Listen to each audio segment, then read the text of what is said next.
here with you. And we're going to do some songs. I know I see a bunch of familiar faces, so I know you've participated in this journey before with us. And so we're going to do some songs, do some sharing, talk a little bit about the advocacy work that we do as well and how you can continue to be part of it. But we thought we would start with one of our pieces, which is a Turkish ilahi. And there's a word that I would love for you to sing with us at the beginning. We are HuDost. Did you know that? So Hu is the breath and sound of everything. It's like the Turkish Om. And Dost means true friend. And I think there are some good true friends in this space. So as we do this, what I would love for you to do is sing Dost, Dost, Dost with me. Can you all do that? Okay, I'm going to teach you the part at the beginning. And we'll do it a few times, but it'll come back in the song, okay? Can everybody go, Dost? I want you to do it so you feel like you have dark chest hair growing. Dost. Can you do that? Good. Like you've just eaten a big piece of black licorice and you're about to have some coffee. Can you do it? Dost. Okay. And if you want to, you can look at someone next to you and think, true friend, and say, Dost. Can you do that? Okay, you ready?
Welcome to this gathering hosted by the Unitarian Universalist Church of Bowling Green. Whether you are here in person or online, we are so glad that you are here today. My name is Diane, and I will be the service associate. Let's first of all take care of some business. Please set your cell phone to silent if you haven't already. We are a welcoming congregation. Whoever you are, however you identify, wherever you come from, and whoever you love, you are welcome here. As you see and hear, this is a special service today. HuDost is back for the third time, and they are part of our family now. The Unitarian Universalist, the flaming chalice, is a symbol of the light of learning and the love of our community. As our congregation's chalice is lit, we invite you to light your own chalice at home. This morning, our chalice will be lit by Moksha.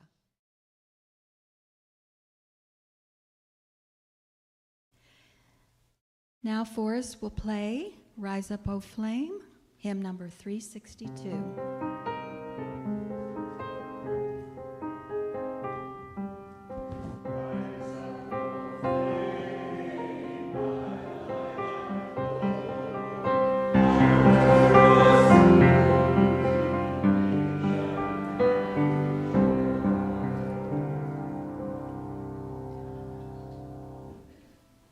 Our opening words this morning will be read by Amy.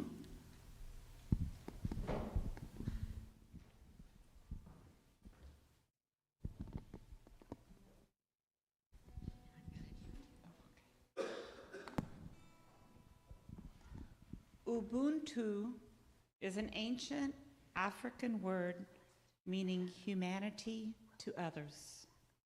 It's often described as reminding us that I am what I am because of who we are. Barack Obama referred to this philosophy in a speech commemorating Nelson Mandela. And he said, Mandela understood the ties that bind the human spirit.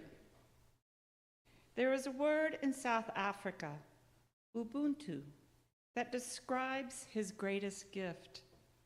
His recognition that we are all bound together in ways that can be invisible to the eye, that there is a oneness to humanity, that we achieve ourselves by sharing ourselves with others and caring for those around us. Thank you, Amy.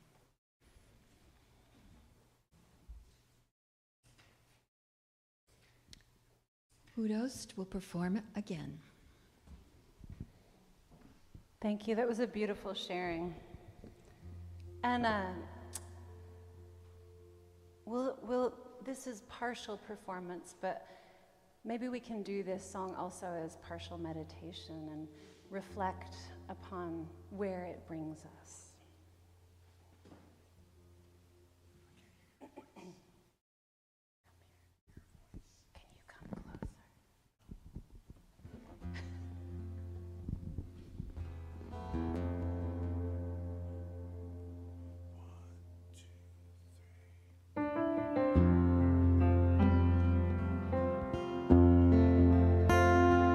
I came here with the same old story. I've got my suitcase full of tricks and all my glory.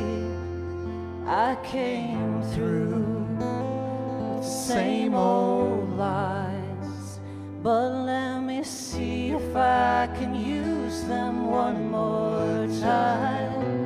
So hold such a fun that's on the water, and when I find it, I will see that I am stronger than I had thought. For all these years, I am bigger than my fear. I've come through to be the big one. I peacemaker that holds my world together.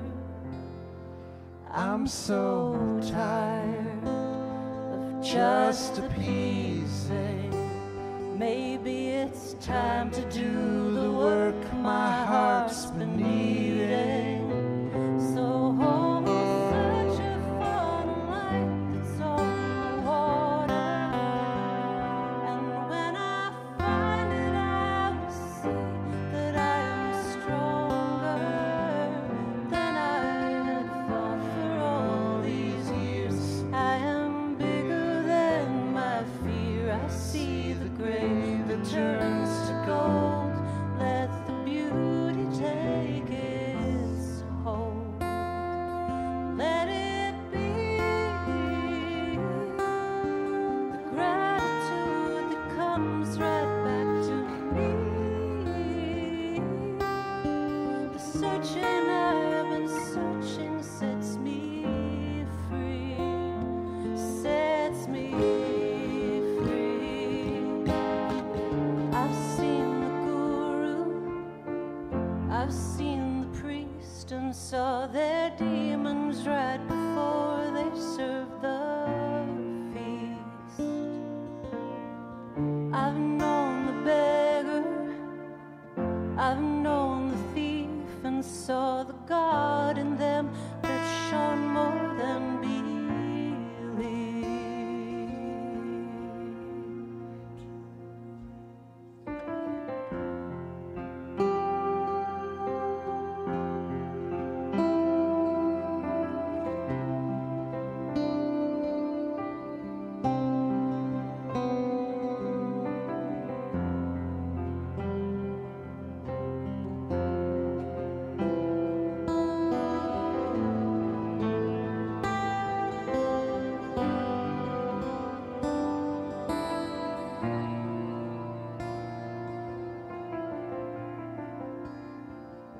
So searcher for the light that's on the water, and when I find it, I will see that I am stronger than I had thought for all these years. I am bigger than my fear. I see the gray that turns to gold.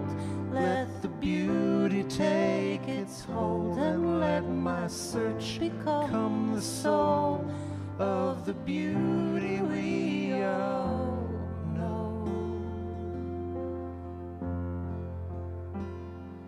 Let the beauty take its hold.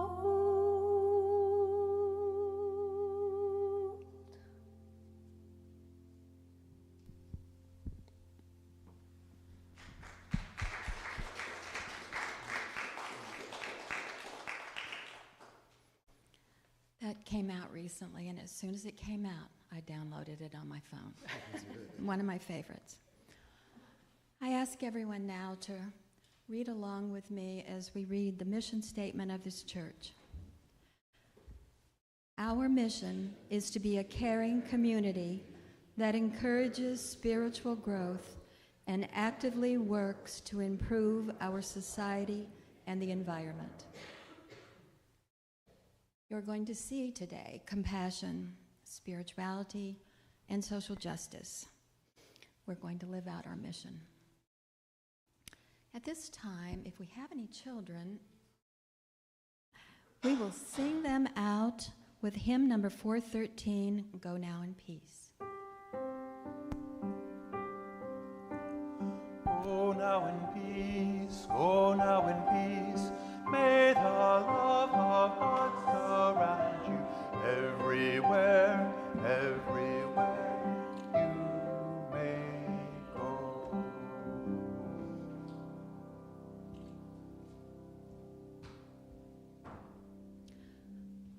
We will now have a few moments for meditation, reflection, and prayer. The singing bowl will lead us into silence. After the silence, you're invited to join in the song Spirit of Life, hymn number 123 in the gray hymnal. The words will be on the screen.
This is from Chronogram, Pure Pop, Rolling Stone, Newsweek by Christy Wooten.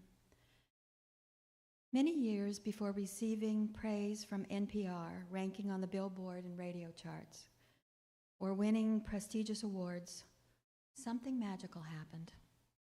A teenage Moksha Summer was reading the lush words of the Persian poet Rumi in her Montreal apartment and wildly decided to join friends for a spur-of-the-moment trip to North Carolina for a Rumi festival put on by Turkish Sufis. It was there that, from across a room of dancers, Jamal Wade Hines was playing frame drum and heard Summer's voice cutting through the crowd and jolting his heart awake. That was the beginning of HuDost. Summer and Hines married as a couple, as musicians, as activists, and as parents of 2 sons, Caleb and Sylvan. In all of those, they are guided by love.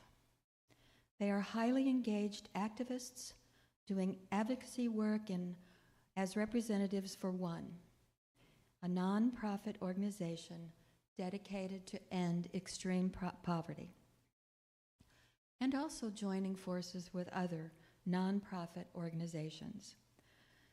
They have discovered the alchemy of joining music and activism.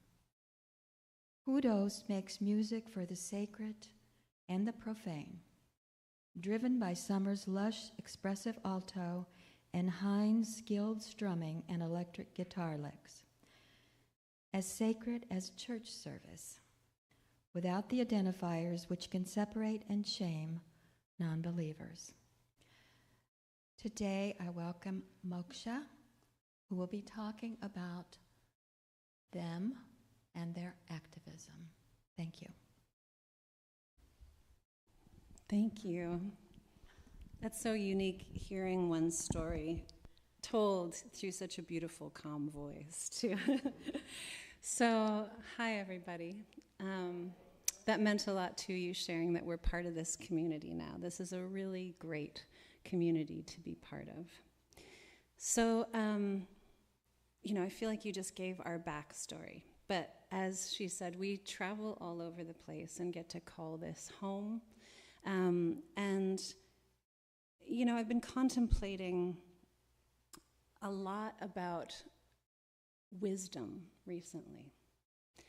So I think it was really beautiful what Aaron, is everybody here for Aaron's service last week? He's a good friend of ours, and we're the ones who introduced him to this church, by the way. So it was really nice to be here and to see that, yeah. But I will say that, what he shared about gratitude really stuck with me, and I'm sure it stuck with some of you too. The essence of not gratitude for something, but just the state of gratitude, right? That is an ongoing practice. And I feel especially as an artist, as a musician, and as a mom, those are all practices that enforce the necessity of gratitude. Now, one of the things that learning gratitude has brought me to is slowing down and the state of wisdom, right? We live in a world where there's social media blasting our brains all the time, and it's at such a rapid pace that there isn't time for wisdom. But what if we take a deep breath? What if before responding, we take a deep breath and allow ourselves to see and experience? Because I do think this is a time when being warriors is necessary. Especially learning for so many years about the Sufi path, I struggled for a long time about the role of Muhammad. Why did I struggle with it? Well, for one thing, as a woman, I had a hard time relating because it's a male-dominated path in terms of that. The whole concept of the warrior was challenging for me. But I've realized, especially reading a great deal about his work, he was in a time when there was no choice. He had to be a warrior. He had to literally be a warrior to protect his family. So it wasn't like it is now, where we are very fortunate where we live, where we have the choice, do I want to be a warrior or not? Do I do that as a metaphoric pursuit, or do I do it as an actual pursuit? It was a necessity. And so through that path, there was the discovery of what it meant to be a wise warrior, what it meant to make choices in that, to come to a place of wisdom. And I think in an interesting way, where we are now with what's happening socially, we have the choice to be wise warriors. That's part of the path of advocacy and activism is being wise warriors, taking deep breaths, making choices not from knee-jerk reactions, but from asking ourselves, what is the path that will actually lead to positive changes and positive action? So I've been reading also the work of Valerie Kaur. If any of you know her, she has incredible books, and I recommend putting her especially on your holiday wish list if you haven't already. But I thought, with this in mind, before we jump into the information on advocacy that I'm going to share, which, don't worry, I'm not going to overwhelm you. We're going to do a quick blaze through that stuff before I tell you what actions you can take. But I thought maybe we could do a quick meditation that the work of Valerie Kaur has inspired for me. And it's on being a sage warrior, a wise warrior. Okay, you all ready? If you're not, too bad for you. We're doing it anyway. All right, if you want to, you can do this with eyes open, eyes closed, whatever is comfortable for you. But starting with a deep breath. You already are a sage. The first step of surfacing the sage within you is to embrace the present moment. So if your eyes are closed, you can just gently open them so that everything around you is just a little blurry. And look around you. Rest your eyes on one wonderful thing. Maybe that's the light outside or a tree. Maybe it's the candle. Maybe it's the stained glass. Or maybe it's a face, without making anyone terribly uncomfortable. Notice light, color, shape. Enjoy the details. Notice what awe feels like in your body. And internally, I want you to say the following. You are a part of me I do not yet know.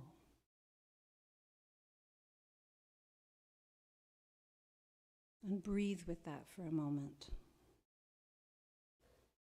Let a layer of separateness fall away. The seemingly ordinary moments of wonder you experience are sacred insight into the nature of things.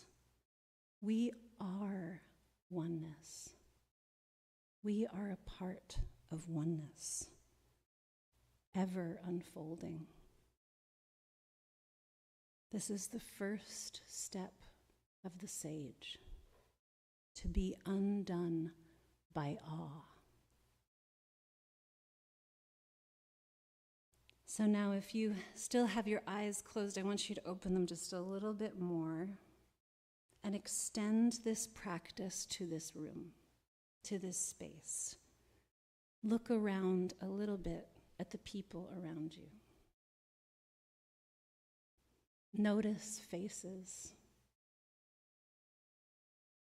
Say in your mind, or if you don't do well with saying things in your mind, you can say it out loud. As you look around at other people's faces, say, You are a part of me that I do not yet know.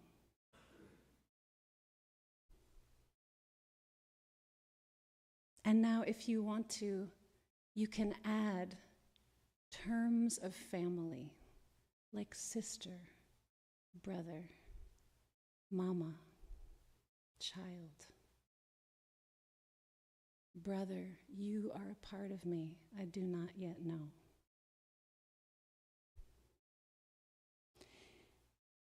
And you can allow another layer of separateness to fall away.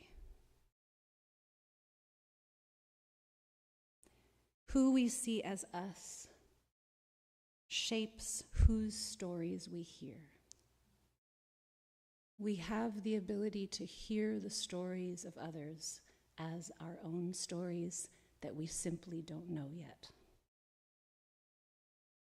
So maybe, especially as you venture into this holiday time where you will possibly have uncomfortable interactions and lots of wonderful interactions, in your heart and internally, you can look at people and think, sister, you are a part of me I do not yet know, and ask for the story. Okay, now we're going to extend way beyond this space and what's coming in the holidays. We are going to extend to the greater world where we can go, oh, there are a heck of a lot of stories we do not yet know. Okay, so that does not mean the clicker will work for me. Here we go. Okay, you all ready? Do you need to take another deep breath before we do this part? Okay. So you all have been so helpful in the past. I'll share in a little bit some of the success of some of the letter writing that you all helped with last year. But the problem is that AIDS is still a crisis. So we are going to go into that a little bit. So as you can see, I won't read this word for word, but it's still an epidemic, especially, I think if you recall, I shared some of how those numbers increased after COVID simply because of not enough access to what was needed medically in terms of things like vaccinations, treatment, etc. So things definitely increased. So we are still in a place of crisis with this.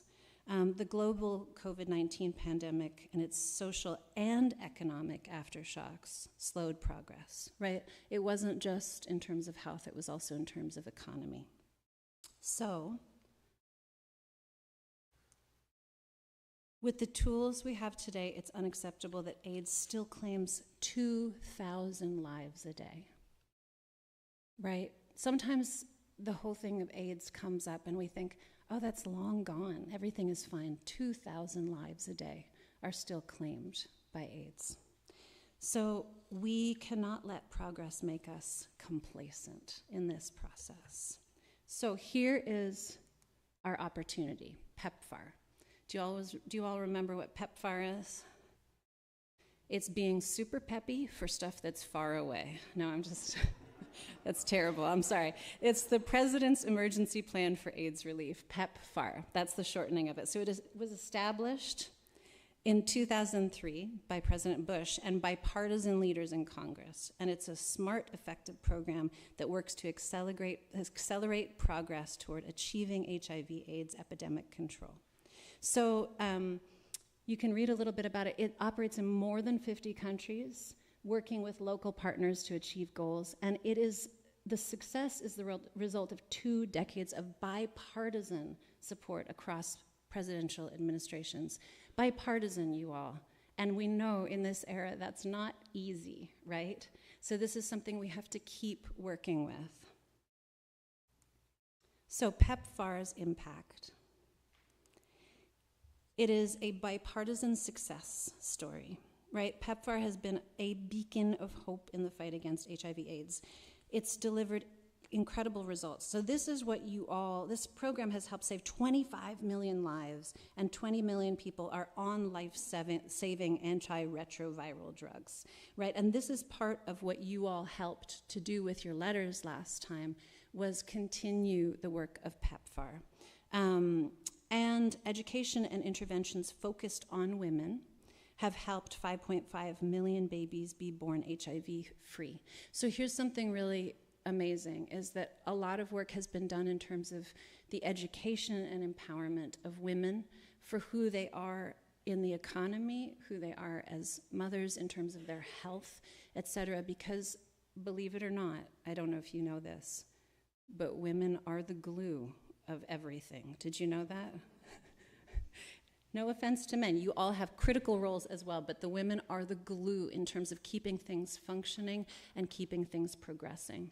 And especially in some of these places, there's so much oppression in terms of the amount of education that can happen, and there's a huge difference that can happen when that's part of their daily lives. So this is to blast you with facts, and I'm going to let you read through this for a second. So this is just showing some of the effects that have been obtained through PEPFAR, right? And this is something that, so this is some of the stuff you all supported the last time you wrote letters. Your letters continued this work through the last year, okay? So I'm going to show you even more. I know this is a lot to process, and I can share more after with you.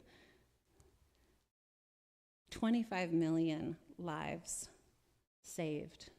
That's incredible, isn't it? So we have so much that we can do now, especially with the vaccinations and treatments that are available, that were just not there when everything started with this. So I want to show you. Oh, gosh, it's so many. Okay, here we go. So behind the statistics, right, and I won't go deep into this again, but, you know, as of 2020, new HIV diagnoses among adolescent girls and young women had declined in all geographic areas implementing DREAMS, right? This is part of the program that involves education and healthcare. And this is what we have to renew. We have to get it back after the COVID impact that happened. So the goal is a 5-year reauthorization. And maybe you're wondering, why is this a critical time for a reauthorization? Well, we have to make this happen as soon as possible. With sometimes different political parties, it's harder to get this to happen. We have to encourage our local leaders to help support this, which some of them have in the past, right? And we've seen that because of the letter writing. They need to know that you all actually care about what's happening on a global level, not just on a local level. We all care so much about what's happening on a local level. I know there are people here that we've done work with that do incredible work and inspiring work locally, but we have to, there's the whole expression, think globally, act locally. I say, act globally, act locally. We're past just the thinking phase with this. So with it being up for reauthorization, through its first 20 years, every time PEPFAR was set to expire, it received a full 5-year reauthorization. Right, this 5-year reauthorization showed strong commitment to partners and allowed for long-term planning by implementers. Last year, after it expired, PEPFAR only received a 1-year reauthorization, meaning it needs to be reauthorized again. So we are trying to push for another 5-year reauthorization, and that's what we need your help in doing. So I'm going to show this right now, and you can contemplate it as we play some more music for you, but you're not going to do that in this space. There'll be, afterwards, we have everything you need to be able to write letters with us, and we will personally be delivering them to Brett Guthrie, so that's who you will write your letter to, and we will be out in the other beautiful hall area, fellowship hall, where I think there may be some refreshments, if that's correct. Yes, there will be refreshments. So come over there, and if you have any questions, we are really happy to guide you. I always encourage, when you're writing letters, to share your own story. Like, why do you care? Why do you care about people you've never met? What has shifted you into a place of compassion? Why are you a sage warrior for people you don't even know? So I think that's an important thing to ask ourselves in terms of what our drive is with that very thing. So I encourage you, as long as it's not 10 pages, share a little bit about that in the letter that you write, okay? All right.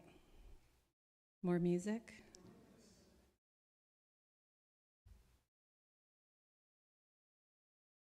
Yes. Go for it. Okay. Thank you for letting me blabber about facts, you all. You can give a hand to Moksha for that.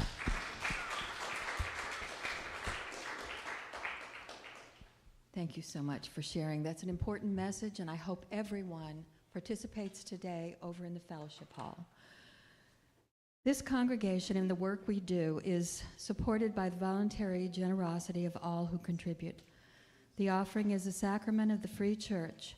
You may place your donation in the plate as it comes to you, or on your way out, or use the QR codes on the screen. Or you may donate via our website or mail checks directly to our office. As we enjoy the music,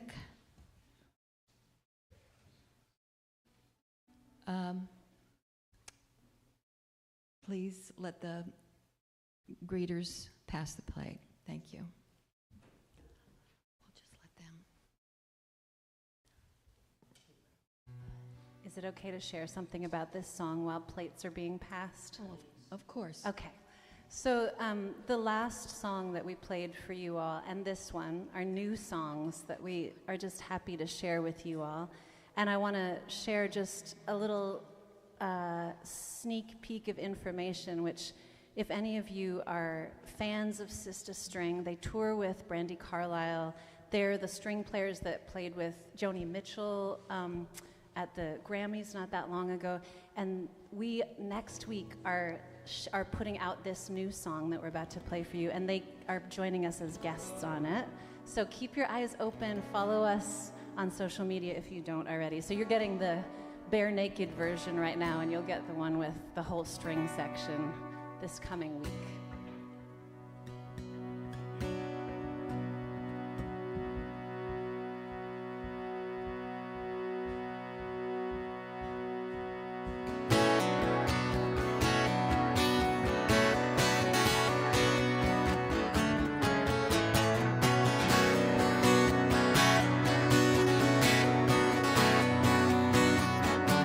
When the fire comes, ooh, I know we'll be running out, breaking through the windows, breaking our rules, oh, inferno sky, oh, the wind is crying, ah, your eyes the receiver of truth denied.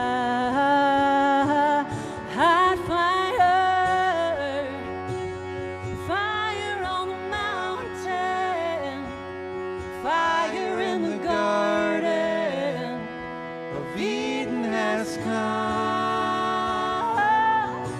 Fire, fire all around us, fire in between us when the battle is done.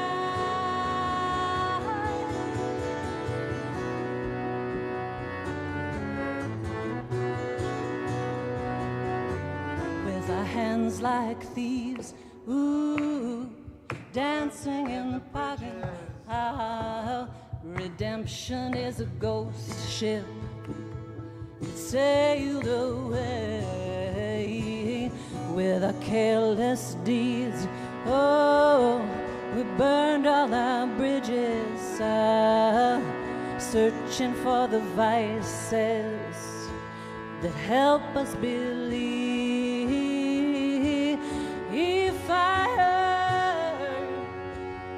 Fire in the safe house, fire in the garden of Eden has come.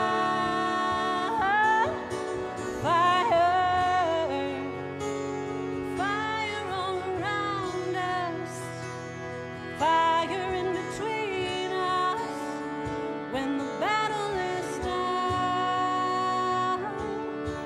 When the fire comes, run to the river. When the fire comes, cry out loud. When the fire comes, beg to be forgiven. When the fire comes, it all comes down.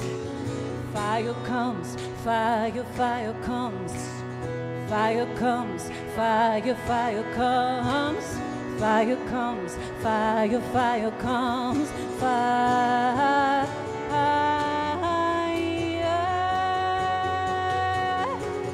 Fire, fire in the shelter, fire in the garden of Eden has come.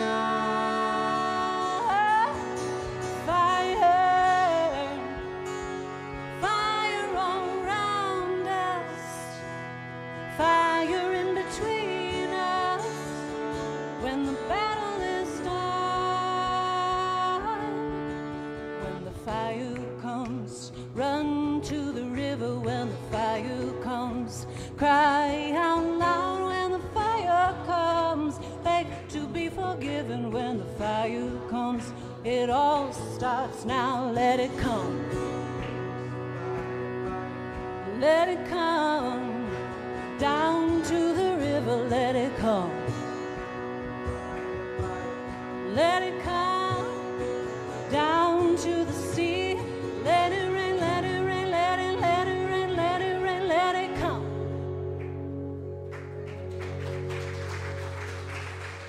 Thank you.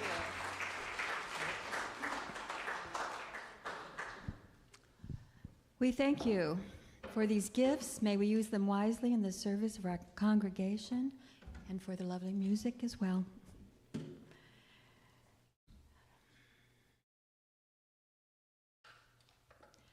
Let's see if we have any community news real quick. First of all, we've got Green Sanctuary coming up, 6 p.m. Wednesday. This is a UUA-sponsored orientation. If you're interested in that, you'll have to sign up in advance.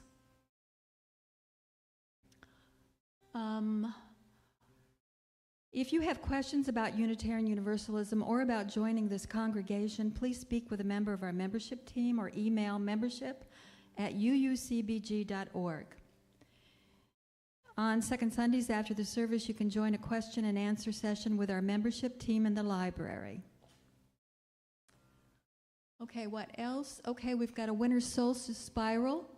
That is on December the 21st. There are two, 5 p.m. and 7 p.m. And I believe we've got a Christmas potluck. It says 1 p.m., but that's incorrect. I was told this morning it's 2 p.m., December 25th. You are all invited. And Elements of Dance, the first Sundays of every month from 1 to 4. Please join in that if you have time. That's today, okay? For more community news, use our website, uucbg.org, Facebook, bulletin boards, and also, if you want to give us feedback on our services, we invite you to share your thoughts. You could use the online form via the QR code or send comments. Sunday services at uucbg.org. For those who are here in person, there's also a suggestion box out in the lobby where you can leave your suggestions. Next Sunday, we have a recorded guest speaker, Reverend Renee Rukshatsky, Freedom as Liberating Love. And we're going to have our closing words now. I ask Amy to come back up.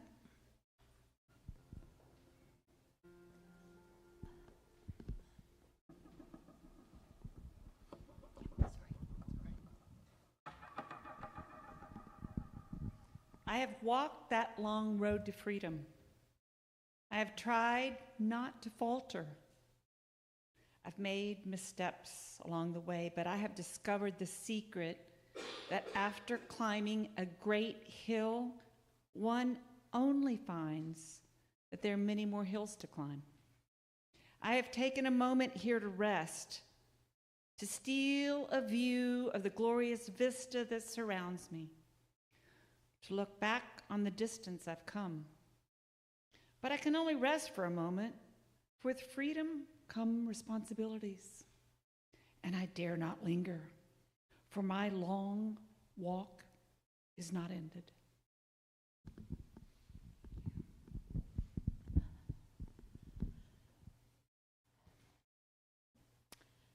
At this time, we're going to say farewell to our online friends. I hope that you found this service today meaningful. We bid you farewell. Be well and go in peace.